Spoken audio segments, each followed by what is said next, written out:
Hey, good morning, afternoon, or evening, good people, wherever you are, wherever you happen to be, and however we're together.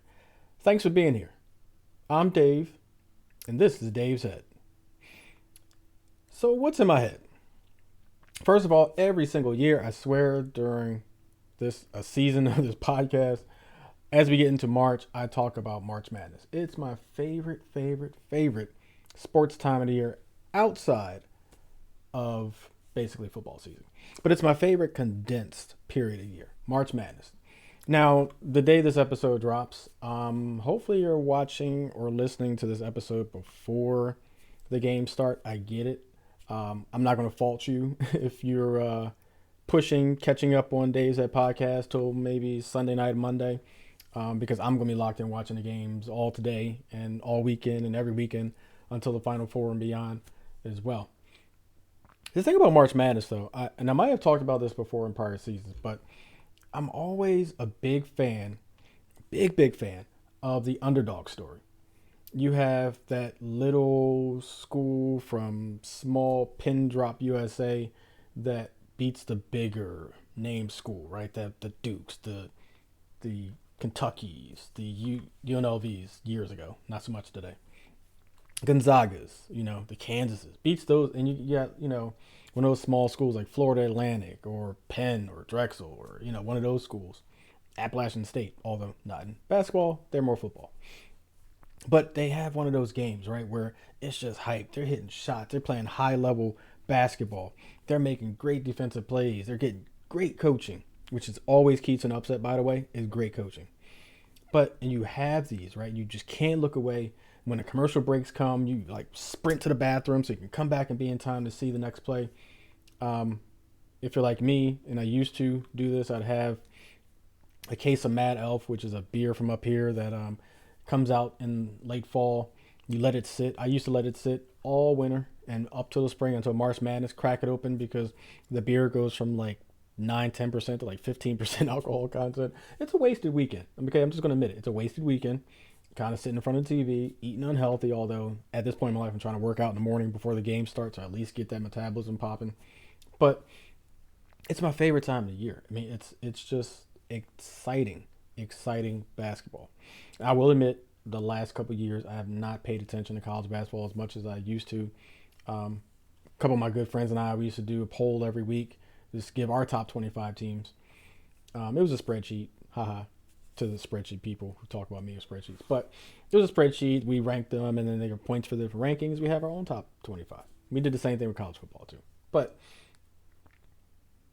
it's it's one of those exciting times that I like to see because it kind of takes you away from some of the politics and some of the negative stuff that's going on this time of the year. And so it's just it's one of my favorite times of the year. Before I move on, I will say, and I'm 100% must say that there absolutely cannot be, cannot be, cannot be another version of One Shining Moment besides the Luther version. I don't care if it's Big Luther, Little Luther, Gay Luther, Straight Luther, Jericho Luther, Box. Listen, doesn't matter. One Shining Moment is a song by Luther Vandross, and you play it at the end of the tournament to highlight all the big plays and smiles and tears and all that stuff from the tournament. It's got to be Luther Vandross or nobody else. It reminds me, if you think about Power, HBO or Showtime, one of the two. Stars, sorry, came on Stars. Power, where that one season when 50 Cent decided he wanted to change from the Joe Big Rich Town version to whoever, I don't even remember whose version he put on. That lasted for like 2 episodes because people were so upset. That's how I would be. I'd be one of those people. I don't really care about Big Rich Town. I don't care. Joe, whoever it was the alternative. It doesn't matter to me.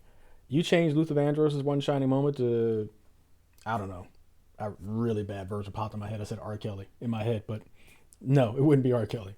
But you change Luther Vandross's version to somebody else, I'm going to have a problem. I'm writing them, emailing them, social media, all types of stuff. Luther, Luther, Luther. That's it. Because people went ballistic. People went absolutely ballistic when they changed Big Rich Town. So I feel this is probably 10 times more important than Power. Just saying. Next thing that's on my mind is the TikTok ban. So the House passed this week a bill that would prohibit TikTok from U.S. app stores unless the social media platform it's used by roughly 170 plus million Americans is spun off from a company called ByteDance. The bill would give ByteDance roughly is it 5 or 6 months? I think it's 5 months to sell TikTok. If they're not divested by the time, it will become illegal in app stores such as Apple, Google Play, to make it available for download. Now, in like this rare bipartisan actually doing work thing for the House vote was 352 to 65, 50 Democrats, 50 Republicans voting in opposition. Not sure, and before this episode, I didn't do the research to find out why there was so much opposition to this. I have my own thoughts. First of all, some lawmakers supportive of the bill argued that TikTok poses a national security threat because Chinese government could use their intelligence laws to force the Chinese company to hand over data on its U.S. app subscribers or users. I get that. 100% get that. I do fail to square it, however, with how this risk isn't mitigated with Facebook, Instagram, Twitter, or X, and the availability of that user's data. Now, I get the difference that the Chinese government could force that information, but we kind of do the same thing when it comes to law enforcement, when it comes to federal warrants. They can go get users' information from Facebook or Twitter or X, whatever it's called, or Instagram, based on a warrant that's approved by a judge. It's a fact. And so we once again find ourselves saying we are the police.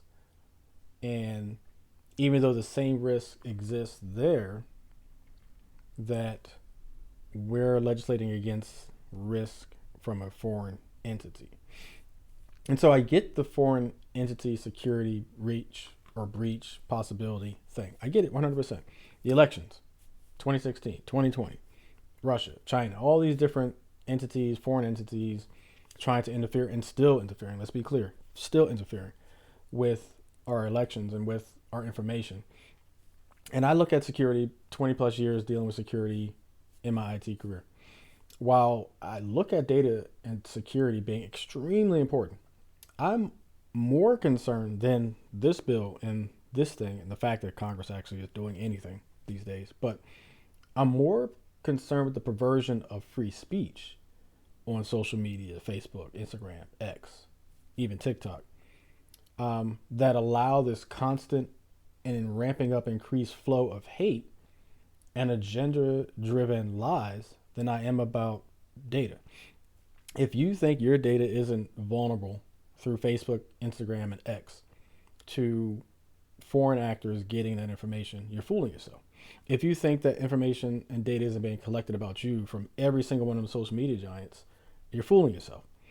And so, again, it's kind of, look at the fact that right now, if you have an iPhone and you use an app that collects data, you're now posed with a question of whether you want to share that data across all the applications because you have a unique identifier that identifies you.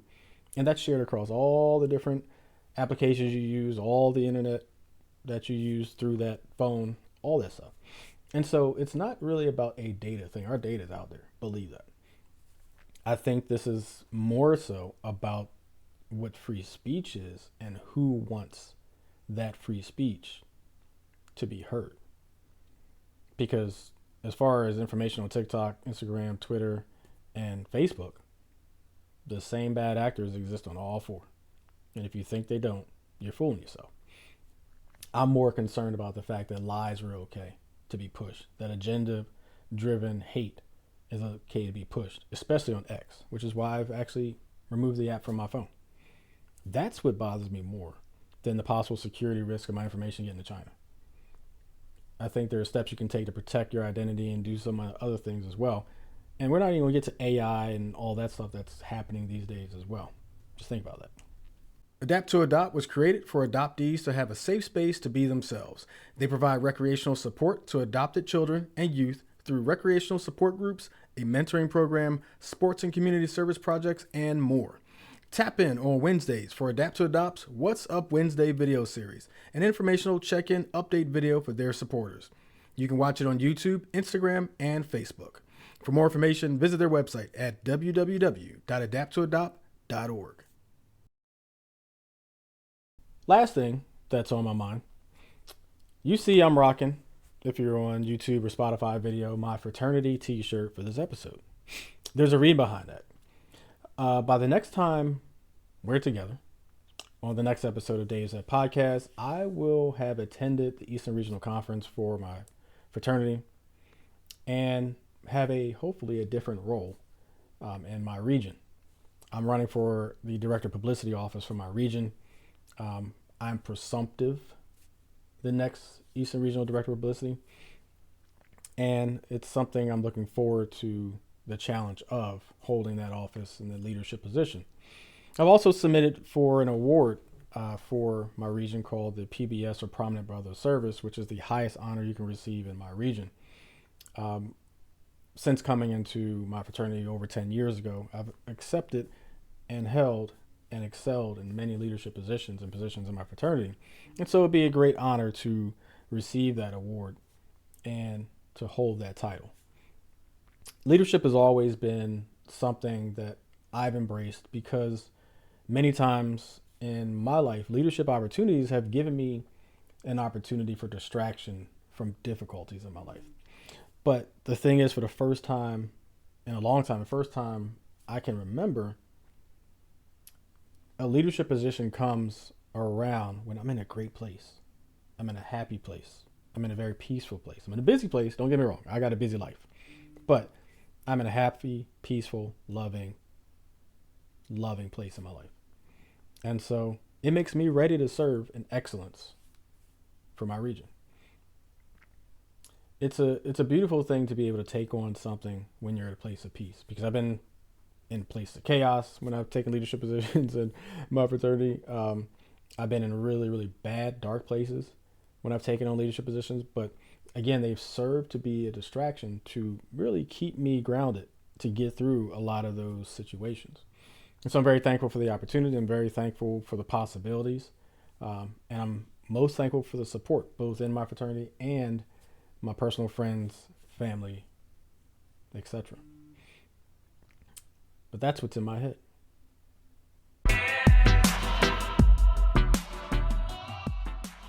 All right, so lunchdates.com has an article from 2020, which is kind of interesting in its own right because of pandemic and the fact that they're doing this article during that time, but it's entitled 11 Dating Tips Every Professional Should Know.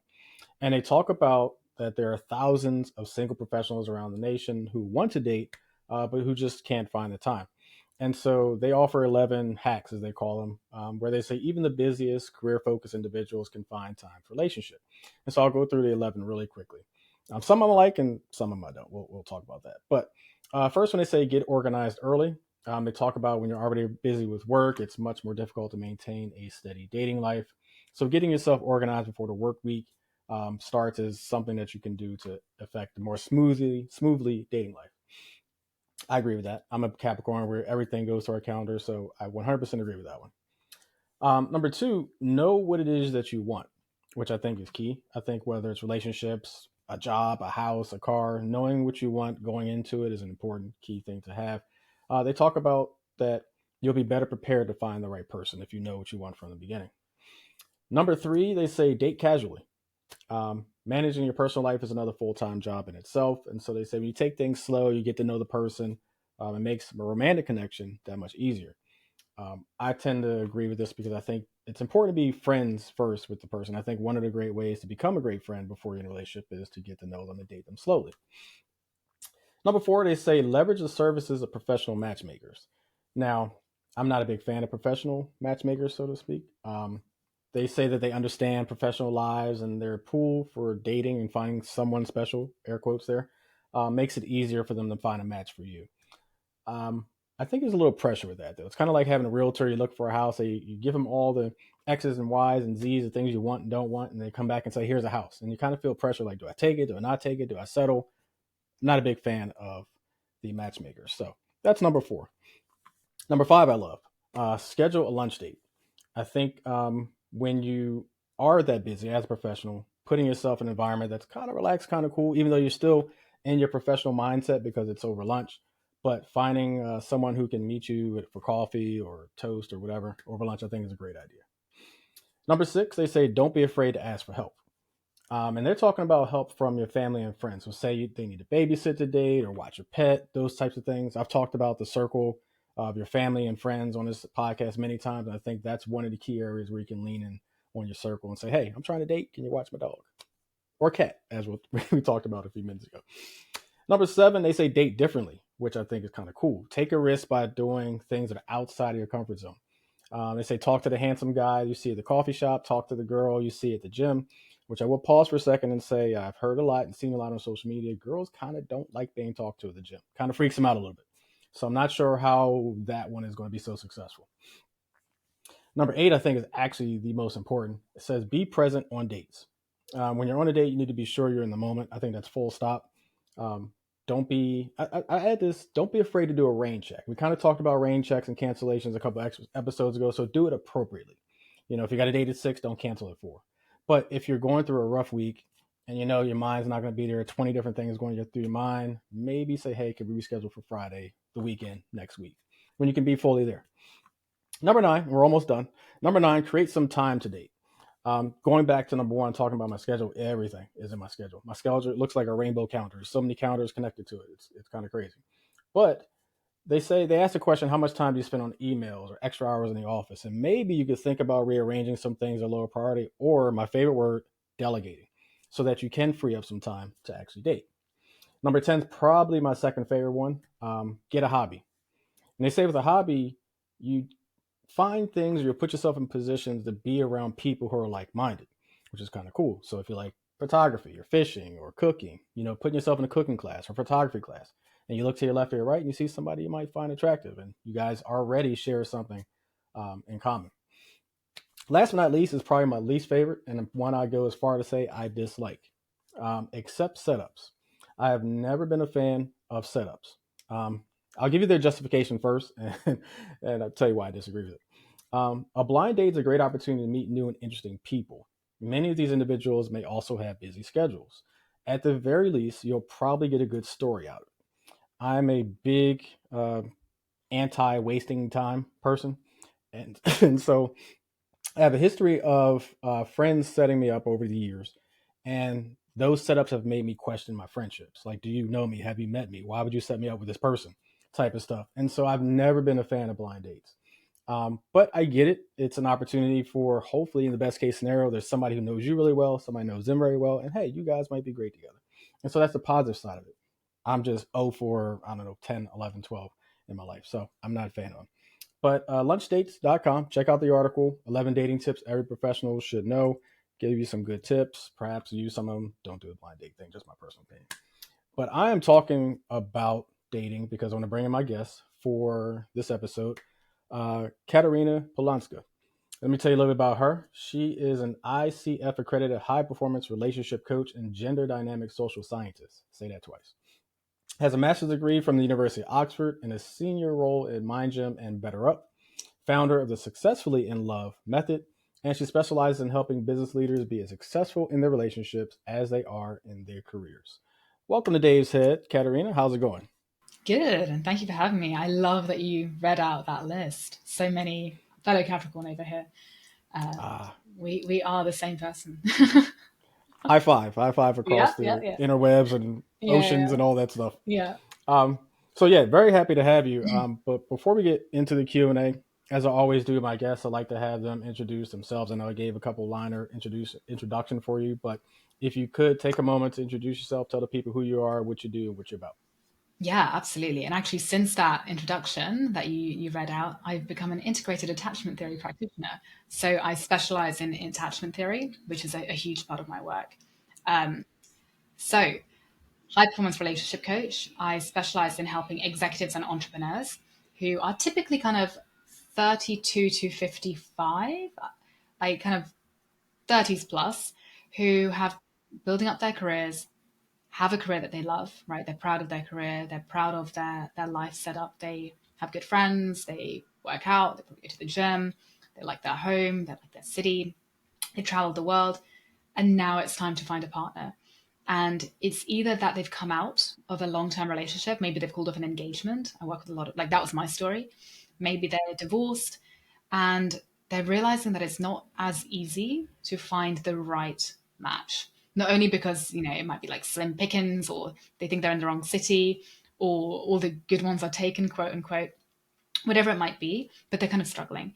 And so I started out as an executive coach working with executives, and I never planned to become a relationship coach. It was really through a very organic process of recognizing similar themes across the people I worked with, which was loneliness, a lot of loneliness, and a lot of kind of failed relationships. And given that was my own story, I began to kind of piece the two things together, apply my own learnings, and in the end, I've created a methodology, and now it's my full-time gig.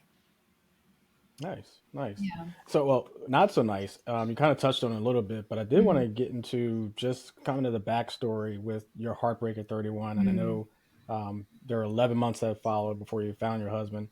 mhm, Um, and so, just going to kind of talk about that story. And 11 months is either a very long time or not a long time. mm. What did you do during that 11 months to get you to the point to be ready to find and even receive the love of your husband? Oh, brilliant. Brilliant question. And yeah, I mean, 11 months, it's so funny because when I called off that engagement, and it was the hardest thing I've ever done for sure. Like, I was the most depressed and broken. And I remember my own relationship coach at the time telling me, she's like, I have a client.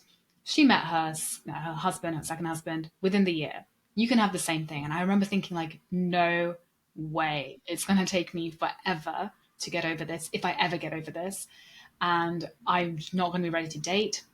And I can never go through this again. But the reality is, I probably spent about 2 months of like hardcore grieving, depression, isolation, just awful. I trained to be a mindfulness teacher in that time, though, which is kind of, I'd already planned the training. But I ended up spending those 2 months like literally kind of in isolation. Like, I was still working. I was working for a behavioral science company, but I was just in my flat alone in Vancouver, in Canada, where I was living at the time, just meditating for like days on end, which actually was powerful, like really powerful, because like that got me kind of thinking about, it allowed a lot of the stuff that I think I'd repressed to come up to the surface. And then I did the rebound dating, which was not that much fun and kind of pointless, but we will have to do it, right? So I did that. And then I hated it. I absolutely hated it. There's a very kind of pivotal memory of me having a breakdown crying on the couch to my mother. I'd moved back to England at this point and just being like, I can't do this. My mother's saying to me, take a break, stop dating, stop dating. And I was like, I can't. You don't understand. Like, I want to have kids. I want to have a family. I have to act. And so I did take a break to the extent, I think I took a month off dating, but I took a break to the extent that I stopped looking for dates. And instead, I started looking within, which I'd already been doing. I was doing that meditation program and everything, but I started looking within like properly. And even though, I've been in therapy for like 15 years and I've read every freaking self help book out there, and I've listened to the podcasts and the YouTube videos and Instagram coaches and blah, blah, blah, blah, blah, been to the retreats, this time I really started embodying everything that I knew, like really, really, really practicing what I preach. And I took it really seriously. I was very lucky that I had access to some good coaches and some good therapists, and I just went hard on it. Like, I went super hard. And what that process really looked like is ultimately my process, my methodology now that I teach other clients. And simply put, it kind of boiled down to three phases. So the first phase was this kind of liberation phase where I was processing out all of the painful emotion, looking at my belief systems, looking at my core wounds, essentially getting rid of them, like processing them out and healing them. My throat's going. The second phase, once I had done that, I started looking at the behavioral science. I worked in behavioral science. It was all kind of very relevant to me. And I looked at my attachment style, like properly, not just reading about it, but like actually looking at, okay, I'm an anxious attachment. What does that actually mean? What are the behaviors I actually need to be fixing? What are the core beliefs? What are my core wounds? And going back and really clearing those and doing the subconscious reprogramming, which I'm now trained to do. So I started doing that myself. I then looked at my needs and looked at, where was I going wrong with my engagement? I had everything that I thought I wanted, which I think a lot of, high performing people are very good at getting what they want, but it wasn't what I needed.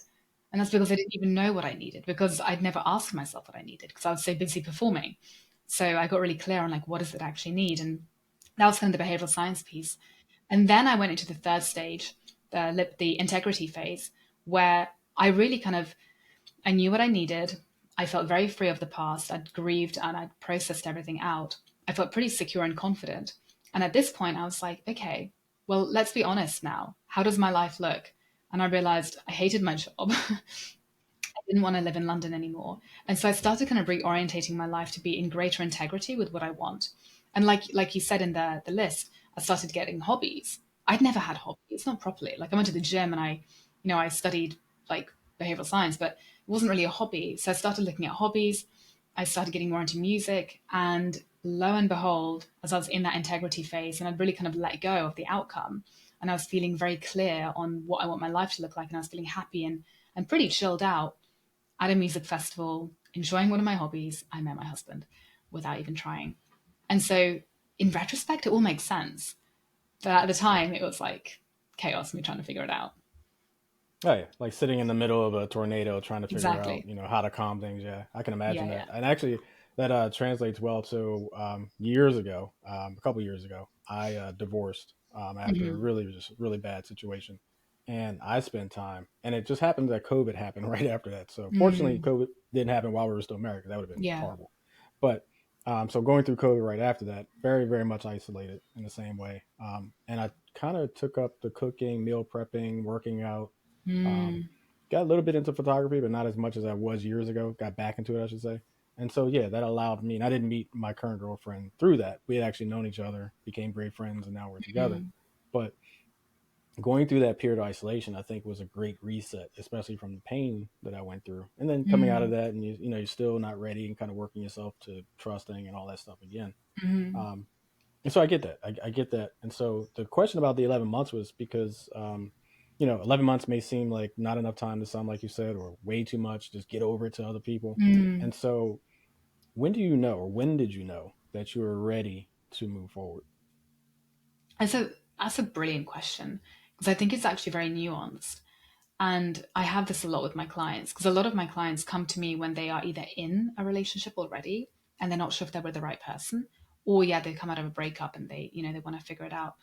And I think with an engagement, a marriage, I mean, by engagement, like we owned a property together, it felt more like a marriage almost. But I think that those kind of things can take a really long time, a really long time. That doesn't mean that you're not ready to date, right? There's a difference between having the grief that you still feel and you need to process out, which can take years. I mean, it can take decades, I think, and being emotionally detached from that grief and being emotionally detached from that person and not harboring any negative feelings, not harboring any kind of attachment. So I think for me, again, because I was going so hard on it, I would say that I was kind of emotionally ready, like probably 6 months in. But I'd also been grieving, I think, the relationship for the past year of it, right? Like, I think a lot of people have a pretty extended breakup because things aren't going very well, and it can take their time. But I will say the grief of how things panned out, the grief of the loss, I think I still have that, and it's been years. I think I still have that. There's this kind of grief at the loss of what could have been. That doesn't mean I want to get back with my ex. That doesn't mean that I am attached or that I have any negative feelings. It's just a grief of like a situation, if that makes sense. And I think people can get it messed up or mixed up where they kind of beat themselves up for having that grief, and they feel like, oh, I'm not ready. Or they think, oh, that grief means I need to get back with them. And I'm like, no, the grief can just exist. You're human. And actually, I think if we sit with ourselves, there's so much grief that we can be feeling about so many things, right? It's not a bad thing. We need to kind of reframe grief. It's a pretty normal human emotion. It doesn't really mean anything. Yeah. Yeah, actually, I experienced something, kind of a flash of grief a couple days ago. I was going through my Mm. email because Gmail sent me an email said, "Hey, your space is getting up there 90%. Yeah, You yeah. need to, clear some things out." So I'm looking through old emails, and I came across a whole bunch that Google keeps everything, but came across a whole bunch that I was going through deleting. But in order to know if Mm. I could delete them, I had to open them up and I see messages or pictures and things like that. Mm, And so there was a brief moment I went through of grief, not missing at all, nothing, yeah, but yeah, yeah, when something's in your face or a yeah, smell or a sound or a taste, sometimes it just sparks that memory, and that memory totally. in its own right will create that grief. Um, I wanted to shift a little bit until actually before I do that, there was something you touched on. You said that your relationship was ending for a period of time, and I think Mm, that's something that's very key to talk about or touch on because there's an old saying that when you break up with somebody, half the time you spent in a relationship and half the time you spent breaking up. Um, mm, and so I forget, I don't know if that was a comedy bit or if that was actually something I heard in the movie, but I remember it some sort of visual that I mm. remember it from. Do you think that's kind of true when you have these long extended breakups? Were you really kind of breaking up the whole time, or that second half of the relationship you've been trying to fight and hold on, but really you should have ended things a long time ago, and not specifically to your situation, just Yeah. generally. Yeah, really, really good question. And I think it kind of depends on partly like a person's attachment style, right? Like truly. And I say that because I work with a lot of anxious attachment folks who, I mean, we tend to, I say that I used to do that myself. I think we do hold on too long. I think we do. I think we tend to be bad at boundaries, which we know is a symptom of being anxious attachment. And I think we don't know when it's the right time to walk away. In the same vein, I think others can walk away too quickly, right? And so I don't I don't believe in having any shame or guilt around how long we stay because I think there is something very admirable and noble about, staying and doing your very best to make it work and putting it all in. And at the same time there has to be a boundary of, what am I willing to tolerate? Like I always say to people when they're kind of debating, should I stay or should I go? I'm like, right now it doesn't really matter. What matters more is what is your boundary? What are the improvements you need to be seeing over a certain time frame, and like kind of what are the KPIs that you're moving to, right? Because you need to have some kind of a metric, otherwise you can stay in a bad relationship forever, kind of holding on to that hope and taking those breadcrumbs of improvement. But I think if you say, 6 months or a year, I was coaching a married couple recently and they've given it a year, and I'm like, a year is very healthy. If you've been married for 5 years, a year is great, right? And then so what are the KPIs of how much do you need to move the needle to know that it's worth staying? And ultimately, if you do end up breaking up, sure, you could say that, that past year was spent breaking up, but it was also spent trying, right? And that's really important. Yeah. Yeah, so the inner geek data guy, I mean, is just happy right now because you said KPIs, which for Mm, those who may not know the acronym, key performance indicators. And yeah. so, I live in that world for 20 years, so I love hearing that term. Hmm. But I've never heard that term when it comes to dating before. So it's kind of, I'm happy to hear it, but I'm also shocked that I haven't heard it before because that's kind Mm, of to your boundary statement. What are you willing to accept? What do you need to see? And even if you have those conversations, you work that whole year, do you get to a certain point where you're just going to say, this is kind of what it is and I kind of have to accept it? Or do you say, I can't accept this and move forward? So I yeah. was curious when you first mentioned that you work with people already in relationships, and I've been kind of holding on to that thought this Mm, whole time because I've been wondering why would people come to see you if they're already in relationships? mm, But now that kind of makes sense. They're kind of trying to yeah. decide whether to end it or not. And so I guess my question around that is, what types of people that are in relationships come to see you? Are they all considering um, ending a relationship, or are they just trying to make the relationship better, or are they trying to make themselves better even? Mm, mm. Yeah, good question. It is mainly, I will say, probably 9 times out of 10 people who are considering should I stay or should I go? Right. They come in a kind of a moment of crisis. If in truth, that's when I discovered relationship coaching too.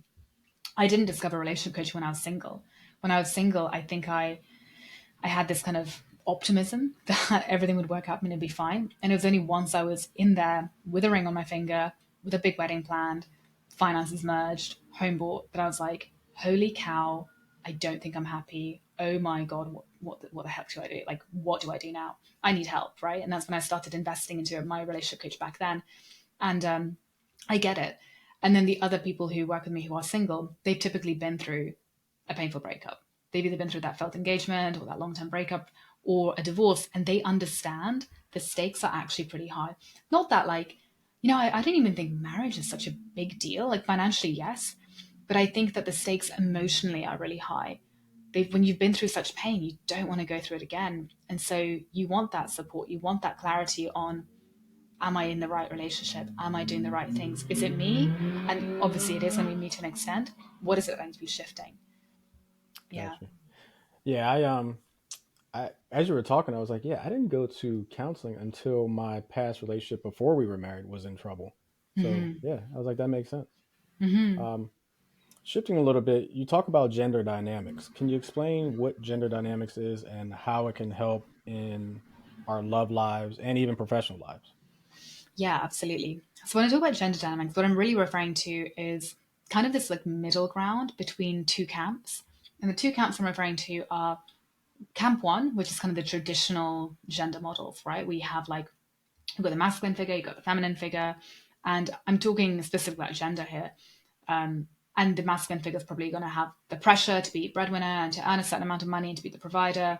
And the woman's going to have the pressure to probably have a baby and, and all of these things. That's kind of the very traditional dynamic, which in the demographics that I work with can be really problematic because oftentimes actually the woman is the one who's earning more money. We know that right now, statistically, a lot of women are going to be earning more money than men. And so that can be a real problem when there's a very traditional gender dynamic. It also can be a problem when the when we think about kind of traditional models of masculinity, it's very limited in terms of how much emotional depth it's allowed to have, how much kind of like consciousness it's allowed to have. It's a very like two-dimensional, you have to go and produce and do, and you're not allowed to feel sad. The only emotion you're allowed to feel is anger, and you have to go and do, right? Which I think is pretty outdated, and yet I see it so often. And I was going to say the other camp that I see problems with, especially in the relationship space, is the polarity camp, which is a lot of I mean, it's all over Instagram, but it feels like everyone these days has become a polarity teacher, helping you, create more polarity between the masculine and the feminine essences, which is like, sure, I get that can be really nice. And when you're talking about like the bedroom, great, go nuts. But when we're talking about actual intimacy and like healthy, secure relationships, the reality is every healthy man and every healthy woman has a blend of both, right? They have a blend of both energies. And we need to talk about balance, and we need to talk about like a fully integrated human way of showing up where actually, yeah, the woman is actually completely capable with her finances. She's completely capable to go and have a great career. And she can still be soft and feminine and be a mother and all of the lovely things. The same way that a man can still have an amazing career and he can still take paternity leave and be home with the kids and be an incredible father role model. You can have both. We need both. It doesn't really fly to have one or the other. And yet, when it comes to dating, these are the narratives and the models that we tend to look for, right? Like every woman I coach, I swear to God, every woman I coach wants a 6'3" man who's like a millionaire, which I'm just like, oh, no, no, Yeah, statistically, that's not going to work. But right? Yeah, yeah.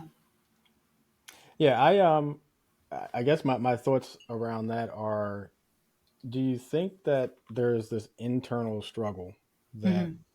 when you look back at how we've been parented, right? The farther you get away from that older generation, the more these ideas kind of crisscross and go all over the place. Do you think there's an internal struggle that's happening right now where a lot of people are trying to hold on to those old ideals Mm. of man head of the house, make the money, woman stay home, the babies, take care of the house, that type of stuff, while at the same time trying to advance women from where they were to where they are now, whether it's finances, whether it's power, whether it's responsibility, um, leadership even. Mm-hmm. And so there's like internal struggle, and like you said, Instagram. I get tired of seeing the same topics and discussion on Instagram, especially how much a date to cost and who should do this and with all this stuff that happens on Instagram. Um, but it seems like the younger generation is doing most of the struggling, where the older Mm-hmm. generation, and I put myself in older because I'm 46 now, but um, the older generation kind of has already adapted, where the younger generation is kind of all over the place. Do you agree with that? I would agree with that, yeah, because I actually read a study the other day how the younger generations are like, yeah, like quite conflicted. Generally Mhm. speaking, in North America, yes, it's still, kind of very progressive, but there's definitely backlash, and I think that there is like a kind of broader conflict of what is actually quote unquote right. Yeah. Mhm. Yeah, and social media doesn't help, right? I mean, it's part of the thing that's accelerating this, I think, as well. It's so influential because you get the right person who's influencing enough people to push Yeah. an idea, and suddenly it's shared and shared and shared and all over the Yeah, place. yeah, totally. Let's talk about building relationships. Why is that such an important skill? And more importantly, how does someone actually work to refine and hone and get great at that skill? Another good question. It's an important skill because when we think about personal development, right? So personal development, most people, I think these days will have a therapist or a counselor. They'll probably do some kind of meditation. They probably journal from time to time. Like they do their personal growth. And that's all very good and well. It's really important. At the same time, you can do all the personal growth in the world and think that you are the bee's knees and you're completely healed and secure and fantastic and be absolutely terrible at relationships, right? Because you have no self awareness, because you think you have self awareness, but you have no relational self awareness, I should say. You don't know how you show up with other people. You don't know how other people perceive you. You don't know how you perceive other people. And you don't know what's kind of happening in between. And that's where a lot of triggers can happen, a lot of magic can happen as well. And so when you're doing this kind of solo work and you get like I know so many men, especially like this, and women too, who do so much of that solo work and think like, I'm great, I'm fine, it's their problem, right? And they point at exes or they point at their dates, and like it's all their problem, like they're the broken ones, I'm fine. And it's like, it's not that black and white. No, like you probably have your own difficulties relating as well. And so relational growth, when we do that inner work, we do that personal development in light of relationships, kind of the work that I teach my clients, which is like you can do that personal growth, but you're looking at yourself from the lens of how do I show up in relationship? How do I kind of attach to other people? Like what triggers me? What is it I need? How can I meet other people's needs? How do I communicate? All of these things, you develop not only a deeper relationship with yourself because you get to see yourself from different angles, you kind of have a mirror to yourself and you go deeper within your own self relationship, but you also learn to relate to other people better. And I mean, everything we do in life is all a relationship, right? Right. From the moment you're born, you have an attachment style. Like you relate to your caregivers. At school, you relate to people. In your job, you relate to people. If you're an entrepreneur, you still relate to other people. We're always relating to other people. And you can't really live through life if you're not relating to other people. You just end up very stilted in your growth. So I think it really is like the most important work that we can do because you can't really know yourself until you know how you are in relation to other people. Yeah. Yeah, I 100% agree with that. And going back to my prior marriage, and one of the things, and talk about COVID and isolation, one of the things I Yeah. did was self reflection. Mm. And we're both Capricorns, so we're perfectionists. Mm-hmm. And first of all, Capricorns are never wrong anyway. So there's Absolutely. that part. Yeah. But one of the things I looked at was my role, the part that I played in that failed, if you will, Mm. marriage, the things I allowed, the things that I was willing to make a choice. Because ultimately, once I kind of did the introspective look, it all came down to I made choices Mm. that led to this, and no one else can own those choices except us. Um, and so I think that's a great part of looking at relationships, how you are in relationships. I was a people pleaser, right? Mm. And so shied away from arguments, shied away from debates, shied away from all that stuff. Not in the sense I didn't want to have them, but I didn't want to have them for long. Mm. And so my actions were things to avoid them altogether, which self-detrimental, detrimental to Mm. myself, doesn't really bode well for my happiness, my inner peace, any of that stuff. Mm. So all that to say, or get to the question of, when you look at yourself and you identify a flaw, what's the best way to attack it? Is it to do wholesale changes? Is it to Mm. seek advice? We call self-medication, the opposite of self-medication. Or is it more so, now that I identified it, let me watch for it, but not really change anything? Mm. Mm-hmm. That's another good question. I think it really depends on what it is, right? So if there's a behavior that you notice within yourself that you don't like, typically when we know that 97% of our behaviors are driven by the subconscious mind. So typically, and we know that the subconscious mind is operating by trying to get our needs met, right? Pretty much every behavior that we're doing to some extent is us trying to get our needs met. Even us talking right now, like we're trying to get our needs met in some shape or form, right?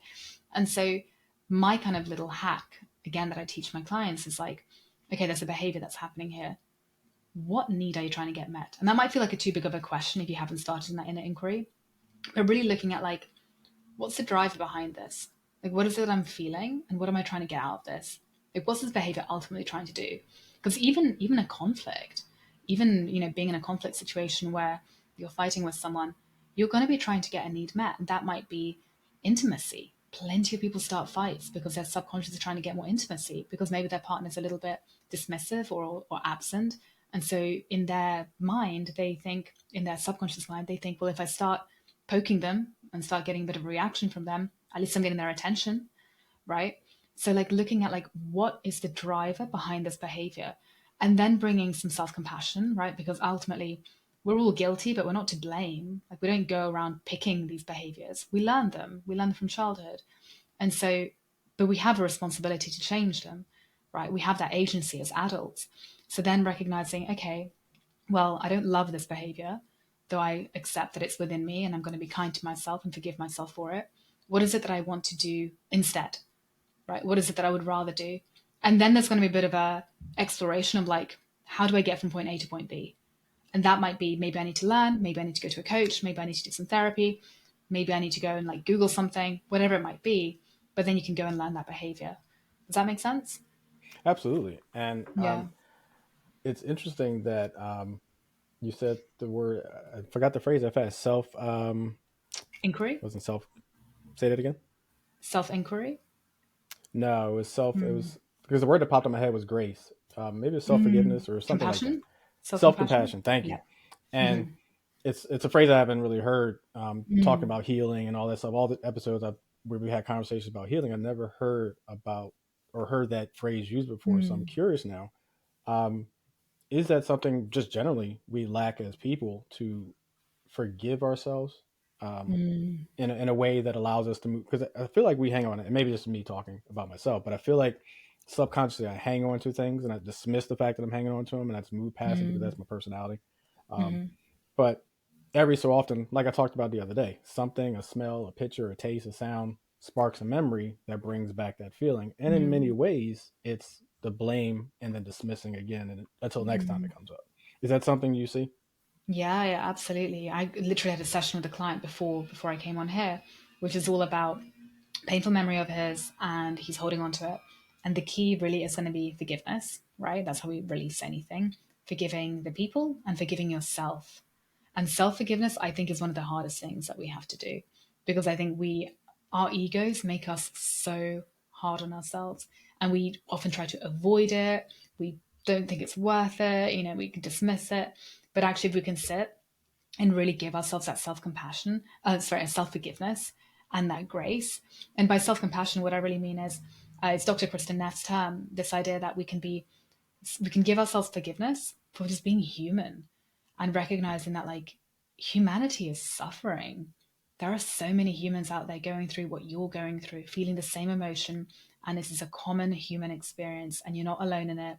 And it's just part of the human condition. And the more that we can kind of forgive ourselves for being human, the more we can forgive, like we can, yeah, feel that forgiveness and then let go, and then move forward and grow. Yeah, and just for the record, because I know I talk about Capricorns all the time. I'm a proud Capricorn. I talk about being a perfectionist, but the other side of that is our ego is our perfection. We don't like making Mm-hmm. mistakes. We don't like making bad choices. And so I think there are people that aren't Capricorns that feel this way, but I think as a Capricorn of perfectionist, when something does happen and we blame ourselves, it's like twice as bad Oh yeah, because we yeah, want to be perfect. We hate making mistakes, and yeah, when we do yeah, something and make choices, it just weighs on us more. absolutely, yeah. Last question. You've talked about high achievers. I'm curious if you could spend some time defining a high achiever, what defines a high achiever, and talk Mm, about why specifically high achievers struggle so much with mm, relationships. yeah. So high achiever, it's so funny because I originally started out actually working with high achievers, and then I realized like no high achiever identifies as a high achiever because high achievers typically have a lot of imposter syndrome, and they're typically very hard on themselves, and they typically don't think that they're good enough, right? That's one of the drivers of why they're so high achieving. And so, but by high achiever, what I mean is like anyone who's kind of aiming for the big things in life, whether it's in academia, and they refuse to settle, whether it's in their career and they refuse to kind of settle and be, mediocre, but they're always kind of like aiming high. They want the best. They know that they can do it and they believe in themselves to an extent and they want to go after it. That to me is a high achiever.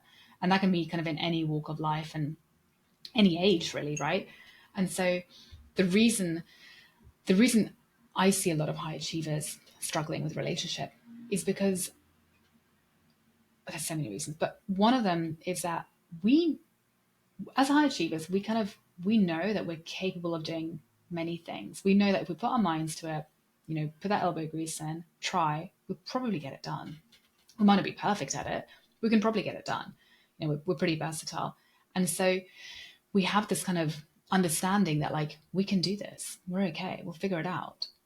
And yet, when it comes to relationships, no one and no institution and no school and probably no parent ever taught us how the heck to do relationships, right? We don't get modeled healthy, secure relationships. Sometimes people do, but that's pretty much in the minority. And so when it comes to thinking, well, I can figure out my relationships, that's where we kind of it backfires. We stumble because actually we've never had it modeled to us. Like society doesn't model it. There's a study how it's like over 90% of music out there is all about insecure, unhealthy love. That's what we grew up listening about. There's very little media, film representations, literature representations on like healthy, secure love, because frankly, it's quite boring, right? And so we grow up without exposure to it. And so when we think like, well, I can figure this out, we've never had it modeled to us. So, and probably because we are high achievers, we're going to be operating from a core wound of I'm not good enough anyway, right? Which is going to come from our parenting, like the parenting that we had. And so we don't really know what we're doing. And that's when I see, again, a lot of these called off engagements, a lot of divorces, a lot of like, I thought it would all work out. I met someone, it was fine, but then it all imploded. It didn't work out. Or the relationship crashed and burnt and I can't figure out why. Or I don't know what I did wrong. Or, and there's this kind of confusion.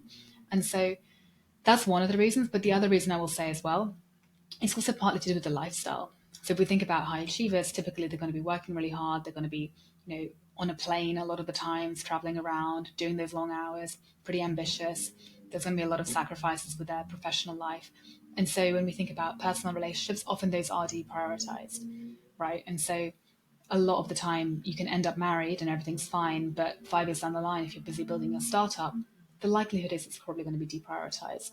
And so again, it's going to be another relationship in crisis. Yeah. Yeah, it's funny you say we haven't had an example, and one of the things that popped in my head while you're saying is a lot of times we actually make fun of those lovey, dovey, Mm-hmm. ooh, they're all so happy and love relationships, and it's part of the reason why, or part of the reason why that happens because we haven't been shown those Yes. lovey Yeah. relationships enough where it's not comical or not Mm-hmm. some negative to make fun of. Mm-hmm. Um, the other side of that too. So there's a show on Netflix called Love Is Blind. It's Mm-hmm. like Yeah. Yeah. ridiculously Yeah. popular right now. Yeah. Um, and the finale for one of the seasons finally released yesterday, matter of fact. And so I watched it, and one of the guys who was on there talked about how he said no at the altar because he didn't think he was ready and prepared to be a Mm-hmm. husband. And he Mm-hmm. circled back to the fact that he never was taught how to handle relationships by his Mm-hmm. parents because his father cheated on his mother and they went their Mm-hmm. separate ways. And so he never learned how to be a husband, how to be a good husband. And so Mm-hmm. that's really what his fear was. And Mm-hmm. that's to your point that we just haven't been taught. We haven't seen, Yeah. well, there's no classes in high school. There's wood shop, there's cooking, there's math, there's science. There's no how to be productive, Yeah. responsible in a relationship. And so, I mean, that's an excellent point. No, but you're spot on. And I didn't realize it came out yesterday. I need to watch it. I mean, goodness, I'm behind. Um, and I know who you're talking about. But yeah, no, Yeah. absolutely. Like we don't have a model to us, right? We don't know. So Hmm. one of the things that I teach in my program is like, what is the science and psychology of a healthy relationship, Yeah. right? And healthy dating. What does that even look like? Like, what do we know from science? It's like healthy, psychologically safe, inclusive, lovely, wholesome Hmm. dating. Like, what is that? How do we know that you're going to be feeling safe and feeling comfortable and easing into a healthy relationship? So yeah, it's Yeah. really important. Essentially, we're all just winging it, right? I mean, we're all Absolutely. Yeah, yeah. just, and sometimes it works. 50% of the time in the U.S., it doesn't work. I mean, we're Hmm. actually, I think the first time we're actually over 50% of marriages end in divorce now in the U.S., Is which it? is Oof. very sad. And then for every divorce that you have, it gets worse and worse and worse. I think if you've had three Yeah. divorces, it's just like 70% chance of another one. Well, I plan to get married again, and I plan never to divorce again. Just putting it out there. Damn right. Yeah. My girlfriend messed with me about something I said in the last episode, so I want to put that out there to reassure her too. Good. Yeah. Yeah. Nice. Nice. Simple solutions for complex problems. For over 15 years, SRE Solutions has provided today's solution to prevent tomorrow's problem. SRE Solutions will provide you effective, efficient, robust, and reliable business intelligence, application and website design, wired and wireless network installation, PC support services, and much, much more. For more information, visit their website at www.sresolutions.org. That's www.sresolutions.org. So now, time for my favorite segment, my guest called First Thoughts. For those who joined us for the first time, First Thoughts gives me an opportunity to give a word or a phrase to my guest to get their first thoughts. I obviously don't share this with my guests before because that would kind of ruin the premise, like I always say. So, are you ready for First Thoughts, Katarina? I am indeed. All right. So, I like to try to start with a softball one, as I always say every episode. My friends make fun of me for starting this thing the same way every time. But the first thought I have for you is therapy. If I say the word therapy to you, what's your first thought? Good stuff. Yeah. Okay. Good stuff. It's needed. Okay. And you can feel free to elaborate if you want to on Yeah. each. Yeah. Just, No. just FYI. Well, my only elaboration now would be that it's good stuff. It's needed. I think we should all have it, and there has to be a finishing point, right? Mm, Like I spent 15 years in therapy. I still do therapy, but it's like you can go in circles for a very long mm, time and spend a lot of money without any kind of progress. So that's when you like flip to coaching and start getting that mm. progress and forward momentum. Oh, Yes, okay. it's good stuff. Next first thought, love at first sight. What's your first thought? Lust at first sight.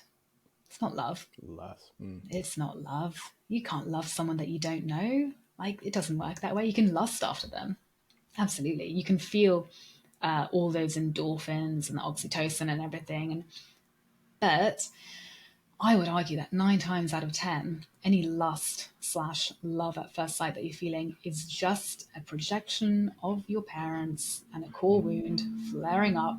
That's why you feel it. And it's what one of my favorite psychologists called, he calls it an attraction of deprivation. It's like, it's not a healthy attraction, right? mm, Because you're going to be attracted to your type, quote unquote, and your type is often going to be the patterns of the people who are most like your mum and dad and not the mm, healthiest match for you. mm. So yeah, That don't makes believe in it. sense. Got to tell you, the Netflix show popped in my head when I thought of that one. Yeah, But yeah, yeah. all right, last first thought, self sabotage. What's your first thought? We all do it. And let's reframe it because, yeah, it's self sabotage, but it's also actually just your subconscious mind trying to get its needs met. It's doing the best that it can in a very maladaptive way. So let's have some self forgiveness for ourselves. Gotcha. Okay. So last thing, last season I started a second segment, I guess, called TO First Thoughts, which gives the power of my guest to offer me a first thought. So if you had to give me something to get my first thought, what would it be? Love is blind. Love is Blind. That show is ridiculous. I had not even heard of it before this season, and so I Yeah. tried to go back when there was a break. I was waiting for episodes to air. I went back and Yeah. watched from season one, and it's just the concept alone just blows my mind. Mm-hmm. That you could meet someone not to, because we're so visual. We're such visual people, Yeah. Yeah. Yeah. um, and to have the only interaction be voice through a wall, and that to lead to actual love. I think the concept and the success of it is amazing. That can actually work, but the thought of not being able to see someone, to see their reactions, I'm a face person. I like looking in people's eyes. Are they Mm-hmm. lying to me? To tell them the truth? I can't get any of that. I'm not a voice detection person. I'm a visual detection Mm-hmm. person. So Mm-hmm. to think that I could possibly be successful in that, I never could see myself being successful in that.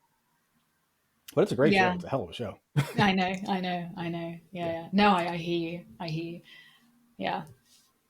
I yeah. can't wait That's to why I watch don't. it. Maybe Yeah. that's why I don't talk on the phone much. I do, the Mm. WhatsApp, the FaceTime, or I'm just person to person. I don't really talk on the phone that much at all. Hmm. No, I'm the Maybe that same. says something. I'm the same. Yeah. Yeah, Capricorn. or I text. The text, yeah. Mm. But yeah, Yeah. Yeah. that's a whole other episode to study my ways. But Yeah. Yeah. Yeah. um, so Katerina, I want to thank you for stepping in. Dave's had a great conversation. Before I let you go, if there's anything you want to talk about or promote, feel free to do so now. Yeah, no, thank you. And really enjoyed talking to you. Um, I have a free training. So I've kind of alluded to bits of my program. And basically, this is what I did in the 11 months without the rebounding. I've got a free training on it. So I will send you the link so that you can share that around. But yeah, it's open and enjoy. Like it's a whole hour of free training on the behavioral science of attraction. And I talk about what healthy relationships look like, how to create healthy love, how to find healthy love. And yeah, I would love to get people's thoughts on it and what insights they get. So definitely check it out. I'd be curious to see what things I'm doing in your list of the different categories too. Just self grading, if I will. Yeah, yeah, That'd be interesting to see. yeah. Cool.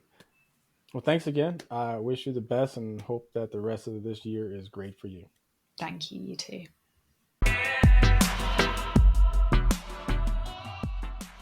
My absolute favorite segment of my podcast is my GRIN, which stands for Great Reason to Be in Love with Now.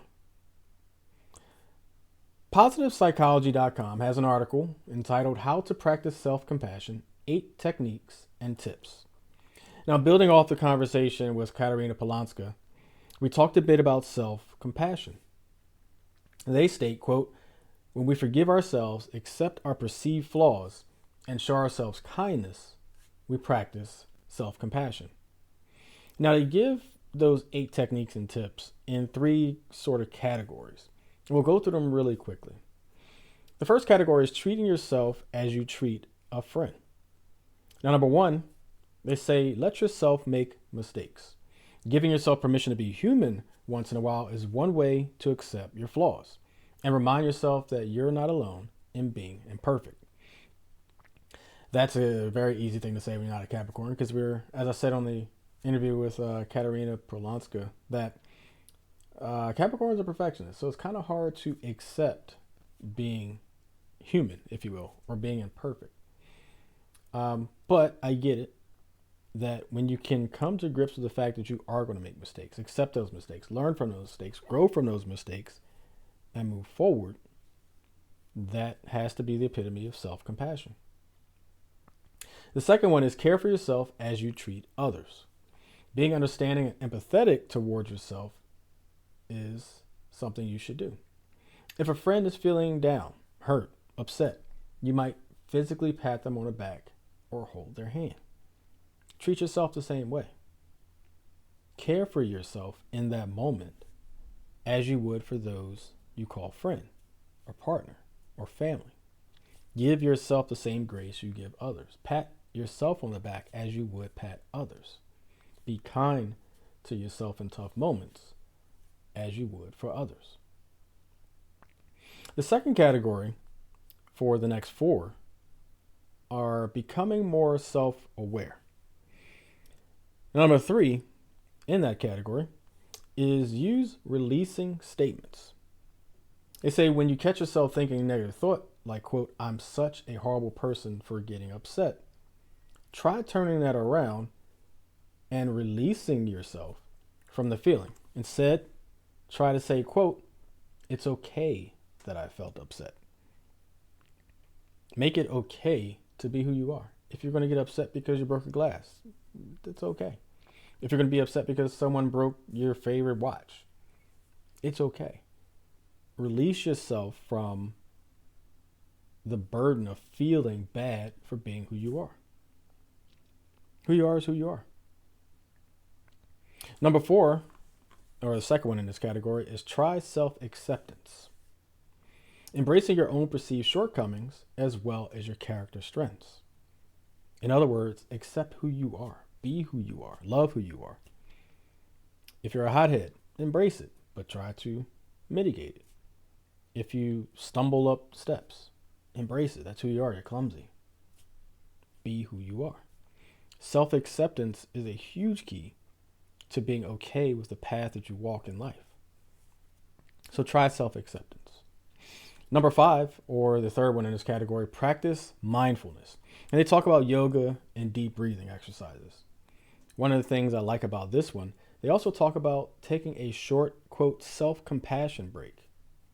And that could be anything from taking a weekend away to disconnecting from electronics to all the different things to practice mindfulness, yoga, deep breathing, meditating, stretching, even getting up, as I need to do a lot more, getting up out of my office chair and just doing something, going for a walk, doing some high knees, push-ups, whatever, to keep practicing mindfulness.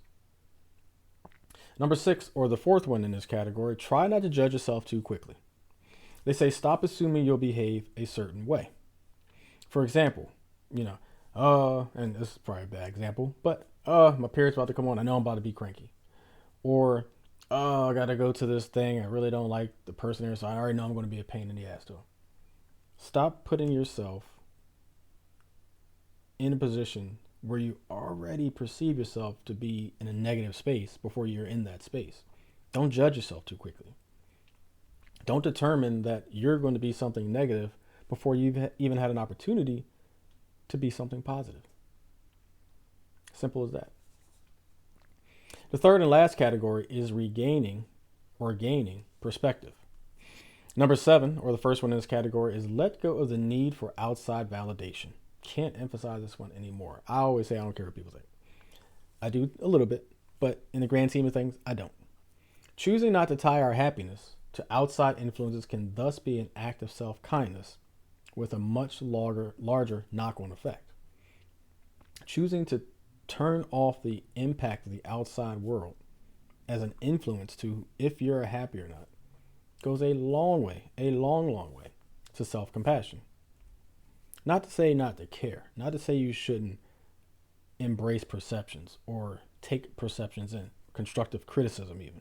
Not to say you shouldn't do that, but the outside influence should not be a determining factor or the determining factor in determining if you're happy or not. And the last one, number 8, or the second in this category, this last category, reaching out to others. Now, this may sound like very contradictory, the opposite of number 7, but in fact, this technique, they say, is more about placing your feelings in context. When we talk to others, we realize that we're not alone in feeling pain at different times. And so it's not the influence or worrying about what people think. It's the fact that in context, there's an understanding out there that you're not alone, that I empathize with you or someone else empathizes with me. And so reaching out to others, not necessarily for advice, but to hear, hey, I've been through this too, so I understand how you feel. I talked to maybe once or twice on this podcast about the feel, felt, found method that I learned way back in high school, which basically says you approach someone who comes to you with a problem or a beef or a feeling with this. I know how you feel. I felt the same way, but I have found that X, Y, and Z. So the feel, felt, found method. I don't use it enough. I think I get to feel and felt. I don't really get to found a lot. I need to do that a little more. But the feel, felt, found method is one of the positive ways reaching out to someone can impact and help you get through something to better show self-compassion. So to recap the 8 things, let yourself make mistakes, care for yourself as you treat others, use releasing statements, try self-acceptance, practice mindfulness, try not to judge yourself too quickly, let go of the need for outside validation, and reach out to others. Check out the article, How to Practice Self-Compassion, 8 Techniques and Tips on PositivePsychology.com. I want to thank Katarina Polonska. You can check out her website, www.katarinapolonska.com, all one word. Great advice, some nice tips, and great discussion about self-compassion. And it was, like I said during the interview, it was a term that I had not heard that much before, really at all. I don't remember it because I remember it resonated when she said it and it stuck, and I kept telling myself, remember, and then of course I forgot. But thankfully she was able to bring it back. You can find her on Facebook or Instagram, Katarina Polonska, all one word, and on LinkedIn, Katarina-Polonska, or you can just search for her name.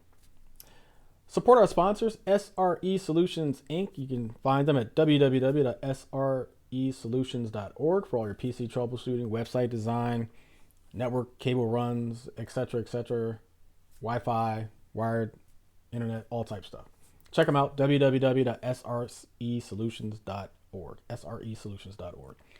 And Adapt to Adopt, serving and helping out our adoptees in this world. Check them out at www.adapttoadopt.org. That's www.adapttoadopt.org.